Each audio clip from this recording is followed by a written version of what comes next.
कल्याणमधील केसी Gandhi English शाळा वादात अडकली। विद्यार्थ्यांनी कपाळावर टिळा किंवा टिकली लावणं, विद्यार्थ्यांनी हातात बांगड्या घालणं, तसंच विद्यार्थ्यांनी राखी अथवा धागा बांधणं यावर बंदी घालण्यात आली। त्यामुळे पालकांमध्ये संतापाची लाट उसळली। शाळेत टिळा किंवा टिकळी लावून आलेल्या विद्यार्थ्यांचा जबरदस्तीने टिळा पुसला जात असल्याची, मारहाण होत असल्याची पालकांची तक्रार आहे। शाळेकडून विद्यार्थ्यांना टिळा लावून आल्यास शिक्षा केली जाईल अशी धमकीही दिली असा पालकांचा दावा आहे। याविरोधात ठाकरेंच्या शिवसेनेचे रुपेश भोईर यांनी केडीएमसी शिक्षण विभागाकडे तक्रार केली। कल्याण डोंबिवली मनपा शिक्षण विभागानं घटनेची तातडीने दखल घेत शाळेला नोटीस पाठवून तातडीने खुलासा मागितला आहे।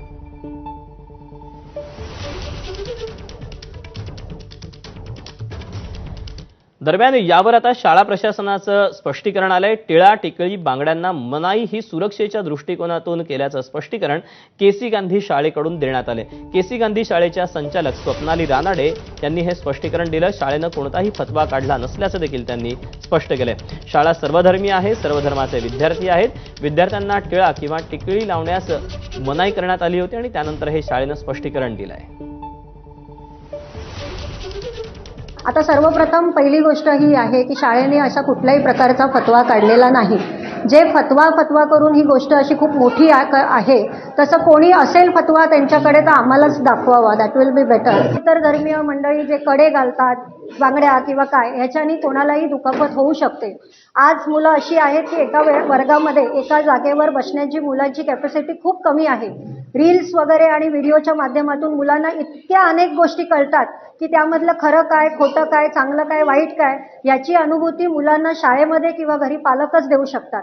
त्यामुळे हा विषय धार्मिकरित्या आता पुढे येतो आहे आणि त्याला धार्मिक वळण लावलेलं आहे, तसं शाळेमध्ये काही झालेलं नाही। दरम्यान या संदर्भात ठाकरेंच्या शिवसेनेचे पदाधिकारी रुपेश भोईर काय म्हणतात तेही पाहूया। कल्याणच्या केसी गांधी शाळेमध्ये एक अजब फतवा काढण्यात आला होता।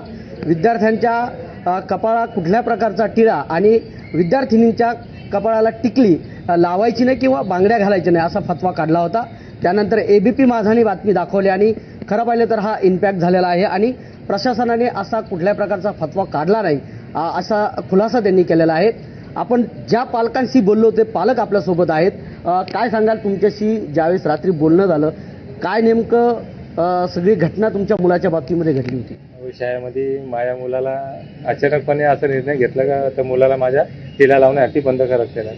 त्यांनी 2-3 वेळा मला सांगितलं का पप्पा बोलतात टिळा लावण्यासाठी मना केलं शाळेत। तर मी सरांशी भेटतो, मी जाऊन हे कोणता प्रकार घडला शाळेमध्ये। प्रिन्सिपलला मी शाळेत येऊन भेटलो, त्यानं बोललं सर टीचरने त्याला टिकला लावण्यासाठी मना केले, तर मला ते योग्य वाटणार नाही बोललो, तिला मी लावूनच पाठवणार। ते बोलतात नाही, बोलतात शाळेच्या नियमानुसार वागावंच लागेल तुम्हाला, का तिला तुम्ही शाळेत येताना बंद करा। शिक्षण विभागाने काय सांगितलं होतं आणि त्यांनी शाळा प्रशासनाला काय पत्र धाडलं होतं याबाबत? या आलेल्या तक्रारीनंतर शिक्षण अधिकाऱ्यांकडे मी लेखी पत्र दिलं होतं। त्यांनी तशी नोटीससुद्धा केसी गांधीला काढली आणि नोटीस काढल्यानंतर त्यावर अजून काही त्यांचं उत्तर त्यांच्याकडे नसावं, परिपत्रक तुमच्याकडे कुठल्या प्रकारचे असेल नसावा, कारण तशी मी चौकशी केली शिक्षण अधिकाऱ्यांकडे। शिक्षण अधिकाऱ्यांनी म्हणालं असं कुठल्याही प्रकारचं आमच्याकडे तसा परिपत्रक दिला आणि यांचा काही स्वतः म्हणजे शाळेने केलेला हा जो रूल आहे तो रूल त्यांनी त्वरित थांबवावा अशी त्यांनी नोटीस काढली। केलेल्या परिपत्रक व नोटीस काढल्यावर त्यांना जुमानत नसती, मग शिवसेना आंदोलन होणारच। त्या प्रतिक्रियेनं शिवसेना उद्धव बाळासाहेब ठाकरेच्या वतीने त्यांना आम्ही आंदोलनाचा इशारा दिला आहे, जेणेकरून तुम्ही शाळेचा विषय आहे, तुमचा जो काही निर्णय चुकीचा आहे तो थांबवावा। मोठ्या प्रमाणामध्ये या पोलीस शाळेमध्ये दाखल झाले होते, पदाधिकारी देखील दाखल झाले होते आणि शाळेने हा फतवा नसल्याचा देखील खुलासा केलेला आहे। सुरेश काटे, एबीपी माझा, कल्याण।